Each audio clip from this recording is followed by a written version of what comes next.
As you all know, Patents for Humanity is a USPTO program that recognizes innovators who use game-changing technology to confront humanitarian challenges around the world. Today, we're here to recognize the 7 recipients of the 2015 Patents for Humanity Award. But before I share their inspiring stories with you, it's my pleasure to first introduce the distinguished speakers who've graciously joined us today. Our first speaker is Dr. John Holdren. Dr. Holdren serves as Director of the White House Office of Science and Technology Policy. He also serves as Assistant to the President for Science and Technology and Co-Chair of the President's Council of Advisors on Science and Technology, better known as PCAS. Please join me in welcoming Dr. Holdren to the podium.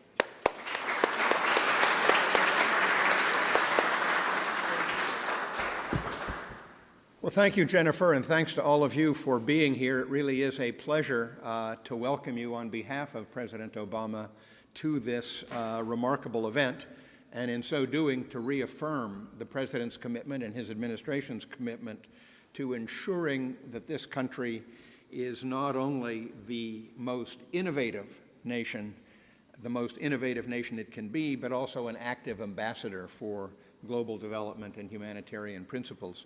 I want to thank particularly Undersecretary and Director of the U.S. Patent and Trademark Office, Michelle Lee, for her presence here and for the work she has done to advance this agenda.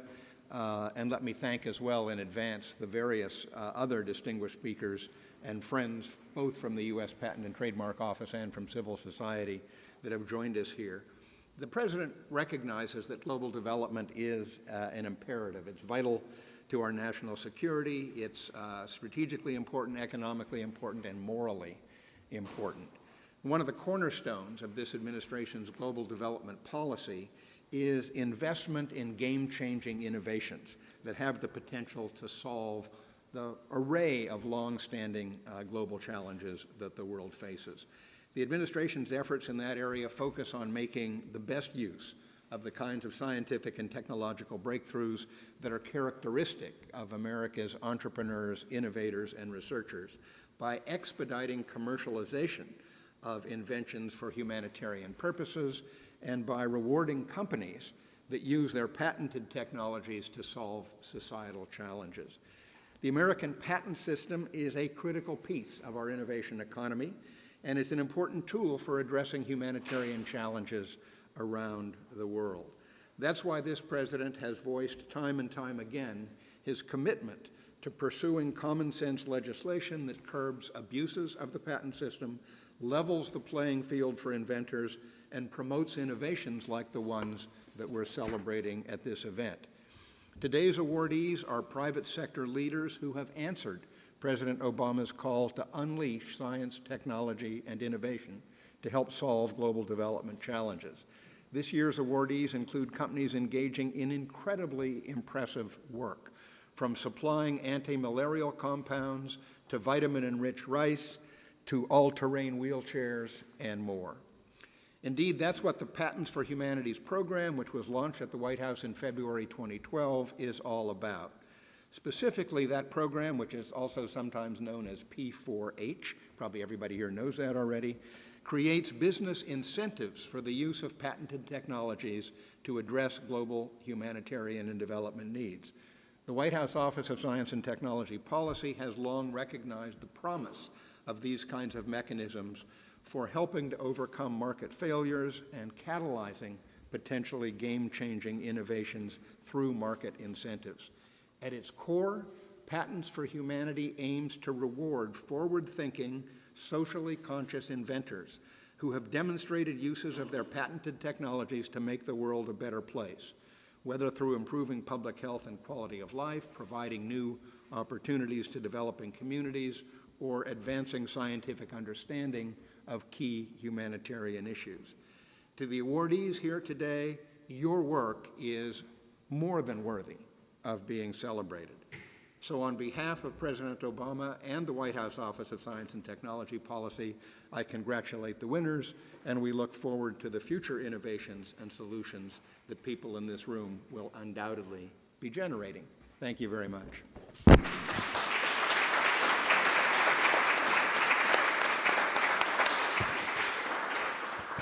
Thank you very much, Dr. Holdren, for your inspiring remarks with us this morning. As a registered patent attorney, it is my humble honor to now introduce the Undersecretary of Commerce for Intellectual Property and Director of the U.S. Patent and Trademark Office, Michelle K. Lee. Undersecretary Lee is the first woman to serve as Director of USPTO. In this role, she serves as a principal advisor on domestic and international intellectual property matters, as well as a leader and oversight provider for an agency of over 12,000 employees. She previously served as the first director of USPTO's Silicon Valley office and as for the first head of patents and patent strategy and deputy general counsel for Google. Please join me in welcoming Undersecretary Lee.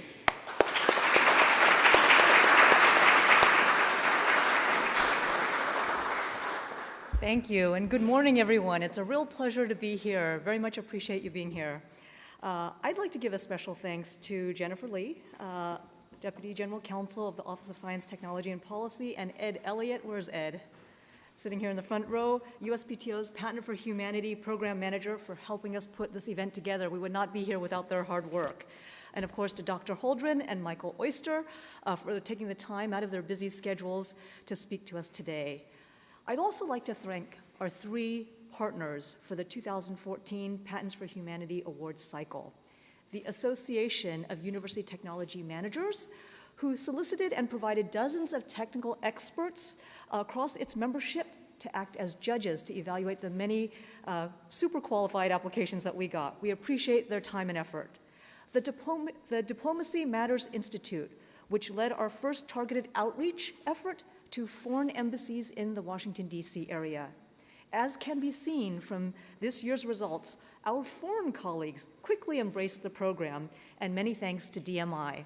And the co-sponsor of this award and many other USPTO programs, the National Inventors Hall of Fame, which procured the trophies you see sitting over here for our winners. So thank you to them as well.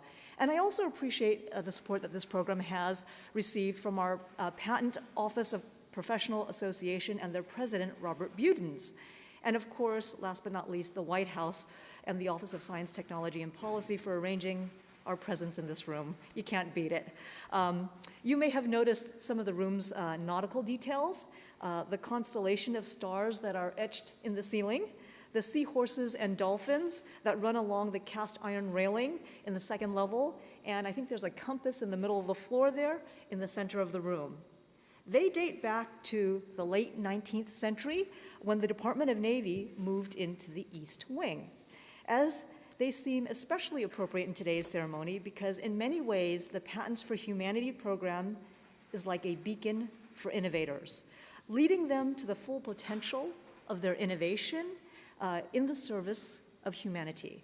It's an example of the great things that can be accomplished when intellectual property rights and innovation work together to solve truly global problems. In a ceremony at the USPTO a little over 2 weeks ago, we marked the 225th anniversary of the first Patent Act, signed into law by President George Washington in 1790. The words of that act, any useful art, manufacture, engine, machine, or device, or any improvement thereon, laid the groundwork for more than 2 centuries of cumulative innovation that transformed our nation and our way of life in ways that President Washington and his founding fathers could never have imagined. The only US president ever to own a United States patent, Abraham Lincoln, once said that patents added the fuel of interest to the fire of genius in the discovery and production of new and useful things, and that has never been truer than it is today.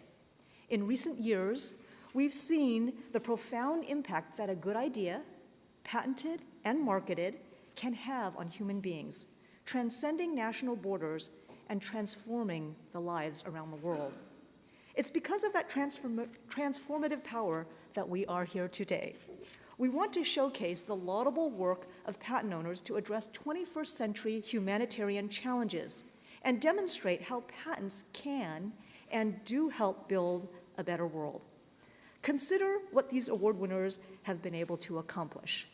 They have found new and innovative ways, as Dr. Holdren mentioned, to combat malaria, tuberculosis, and malnutrition, improve basic sanitation, provide light through solar power, and increase the mobility of disabled people, all in some of the world's most disadvantaged and underserved regions. And given the global impact of our program, I think it's especially noteworthy that among this year's Patent for Humanity winners are foreign recipients from France, Germany, Switzerland, and the United Kingdom. In addition to the very tangible benefits their innovations and those of their fellow award winners will deliver, they will also inspire others to bring the power of innovation to bear on more of the world's most pressing humanitarian challenges. At the USPTO, we get inquiries all the time from inventors hoping to follow in our winners' footsteps. That's the difference Patents for Humanity and its award winners are making in the world. Not just innovating, but inspiring the next generation of innovators. So, I'd like to congratulate all of you for being part of this great and noble effort. You are all truly amazing innovators, and the benefit of your work, what you have done, is incalculable. Your groundbreaking efforts are making a difference in the lives of millions of people across this globe. And the example that you set will inspire and guide countless more. Thank you all for coming today, and thank you to the White House and all of you for making this possible.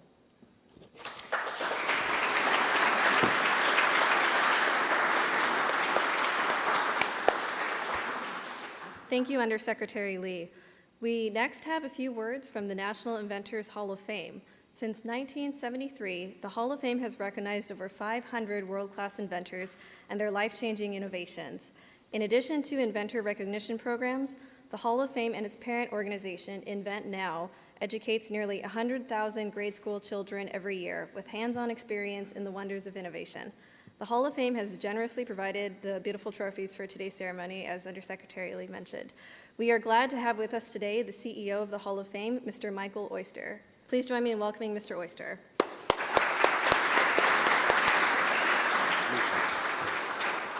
Thank you. It's a great honor to be here and represent the National Inventors Hall of Fame. I don't feel worthy of representing those 500 amazing people, and I'm equally amazed by this group.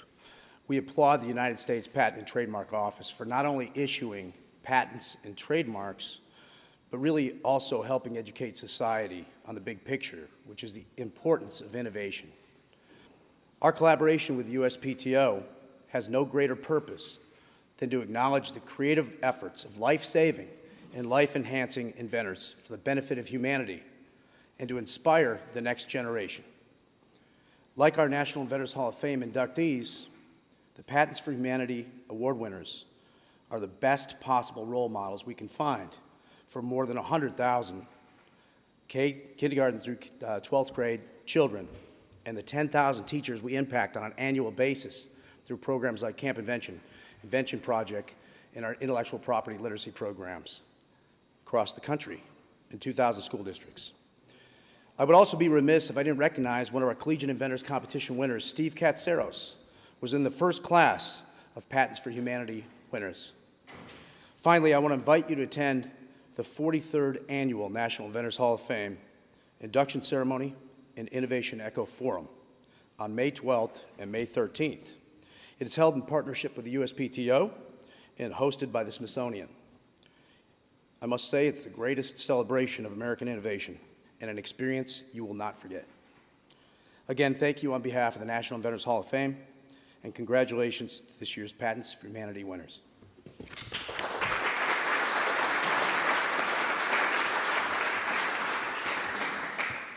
And now for the moment you've all been waiting for, the presentation of the awards.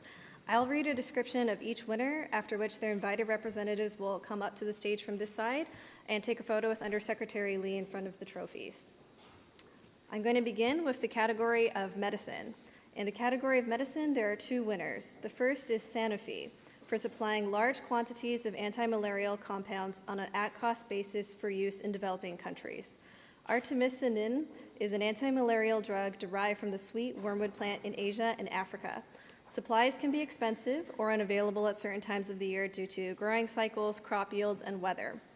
Building on research by the University of California, Berkeley and the Gates Foundation to produce artemisinin from yeast, Sanofi used its manufacturing expertise to scale it to industrial levels, and it is now supplying large quantities of artemisinin and malarial compounds on a no-profit, no-loss basis for use in developing countries. Representing Sanofi are Alain Werner, Robert Sebag, Philippe Charot. Please welcome Sanofi's representatives.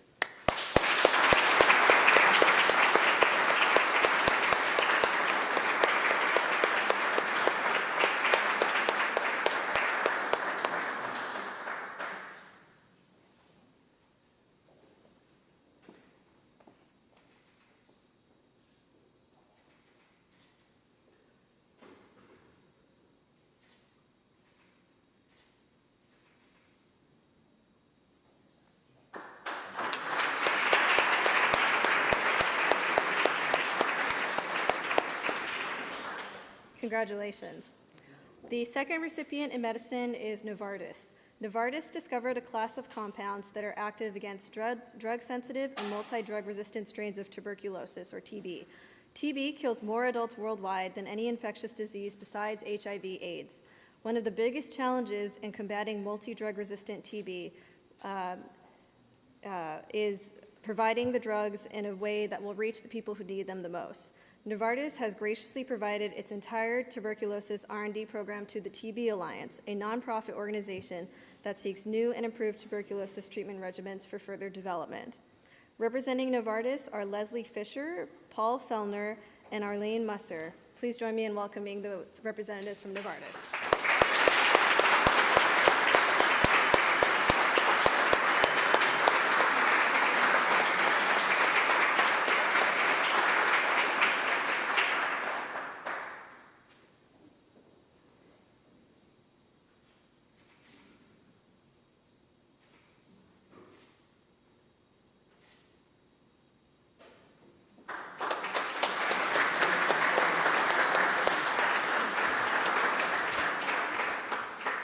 Our next category of award winners is in sanitation. This year's winner is American Standard for distributing 700,000 Sato safe toilet latrine pans to communities in Africa and Southeast Asia. American Standard invented the Sato safe toilet technology for people who lack access to safe basic sanitation. The toilet includes specially designed latrine pans and collectors with a counterweighted trapdoor that can be flushed by pouring a small amount of water onto it. When closed, the flapper door creates an airtight seal that prevents insects from entering and exiting the pit, thus eliminating a primary route of disease transmission. Over 700,000 of these pans have been distributed throughout the world, including in Bangladesh, Uganda, Haiti, Malawi, and the Philippines, through partnerships with UNICEF, Save the Children, and other non-governmental organizations. Representing American Standard here today are Jim McHale, Daigo Ishiyama, and Greg Gottarts, the inventors of the technology.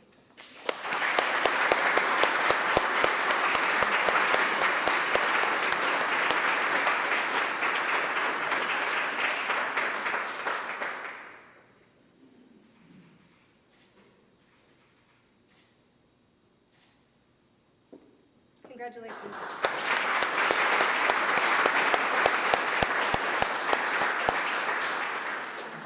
Our next category is energy, and our energy recipient is SunPower Corporation for providing portable solar-powered energy stations to replace kerosene in Philippine villages.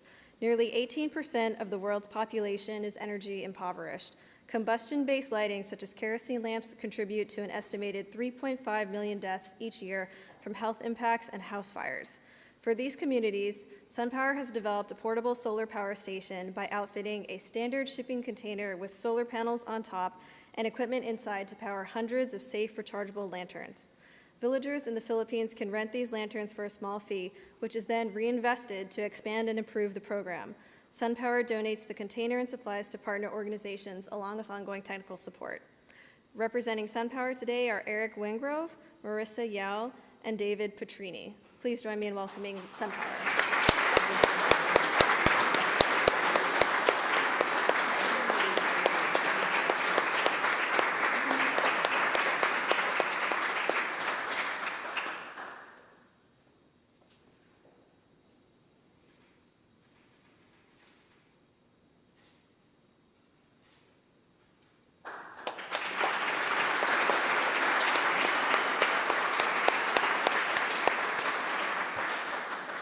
Our next category is nutrition, and we are fortunate to have two winners in nutrition this year. The first is Nutriset, a small company based in France for fighting childhood malnutrition with their Plumpy Nut products. According to UNICEF, as many as 67 million children suffer from acute malnutrition every year. Children suffering from prolonged malnutrition often cannot digest ordinary food. Nutriset developed nutritional products made from peanuts and other ingredients that help malnourished children quickly and safely regain weight and digestive function. In addition to delivering their Plumpy Nut products throughout the world with partners like UNICEF and USAID, Nutriset also offers open licensing to producers in the developing world so communities can work towards self-sufficiency. Representing Nutriset are Thomas Kouaye, Adeline Lescain-Gaitier, and Maria Kasparian from their U.S. licensee, Adicia.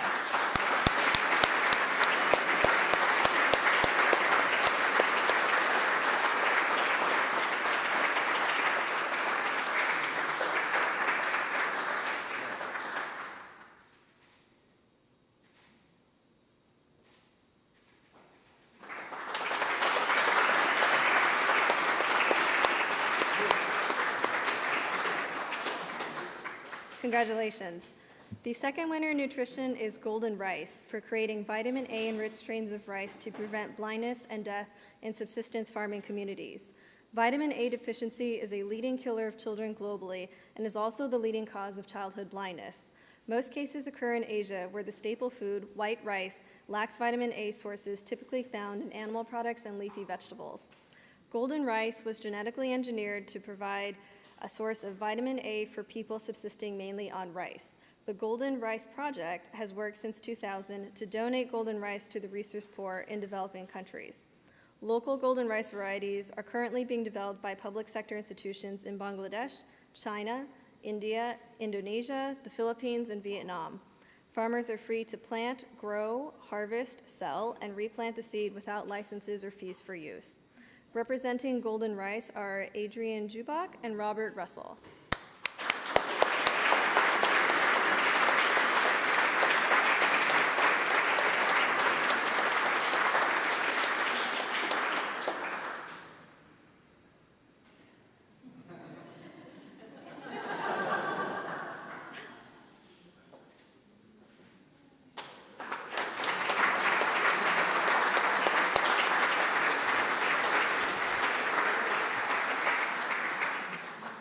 And last but not least, in the category of living standards, we recognize GRIT, Global Research, Innovation, and Technology, for developing an all-terrain wheelchair. An estimated 65 million people in the developing world require wheelchairs. However, conventional wheelchairs don't function well on the rough and uneven terrain commonly encountered in many developing regions. GRIT was created by engineering graduates of the Massachusetts Institute of Technology to increase mobility for the disabled around the world. Their three-wheel leveraged Freedom Chair uses a push-lever drivetrain, I don't know what that is, but that sounds pretty amazing on its own, to help people move over broken pavement, dirt roads, fields, hills, and rocky terrain. It's built from standard bicycle parts to enable local repairs with available materials. After graduating, the MIT students founded GRIT to bring the product to market. Their chair has been distributed in partnership with the World Bank, the Red Cross, and others in India, Brazil, Kenya, and other countries. Representing GRIT are Ben Judge and Tish Skolnick, and representing MIT is Dr. Amos Winter, who helped invent the leveraged Freedom Chair.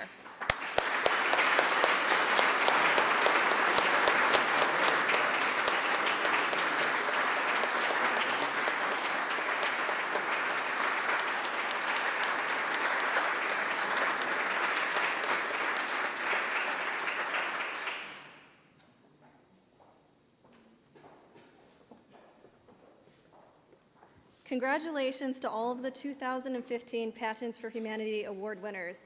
Your creative innovations and tireless efforts are making a difference in the lives of millions of people. I would like to thank, in addition to Undersecretary Lee, Mr. Oyster and Dr. Holdren, all of the many people from USPTO and OSTP who put this event together. Jennifer Moret, Jessica Peliciata, Lauren Smith, Choi Lee, Edward Elliott, Judy Grundy, and many other folks who this event would not have been possible without. This concludes our ceremony. We welcome you to stay and enjoy this beautiful room. There will be beverages and refreshments outside. At this time, I would like the winners to please stay so that we can take a group photo with all of you in the front of the room. Thank you all very much for coming.